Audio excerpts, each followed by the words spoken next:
సత్తి తిండంటే బండి కడతాడని మీకు ఎరికే కదా. కేసీఆర్ సార్ చేసే యాగంలో ఏం తిండి పెడుతున్నారో వాసన చూసే పసి కడతాడు.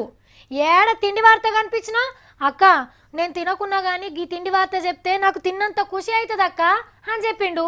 పొద్దుగల్లా పేపర్ల గిట్లనే ఏదో తిండి వార్త చూసిండు. ఇక అప్పటి సంది సురు చేసిండు. అక్క నేను వార్త చెప్తా అక్క, నేను వార్త చెప్తా అని ఒకటే లొల్లి.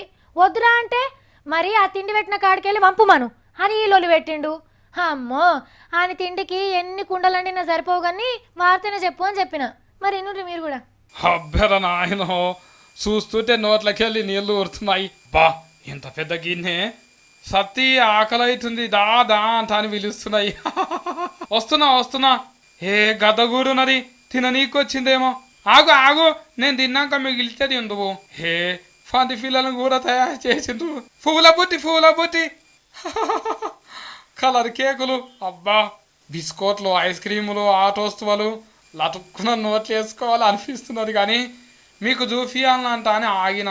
అబ్బా 30 అడుగుల పొడుగుతోని వర్షిండ్రు కమ్మ తొంతలు. 100 మంది వంటగాళ్ళు 8 గంటలు గంటెలు తిప్పి వండినరంట. పట్నంలా ఓ వంటల పడేవాళ్ళు గొర్రె, కోడి, రొయ్యలు, ఎండ్రికిచ్చలు కూరగాయలతోనే వండినరు.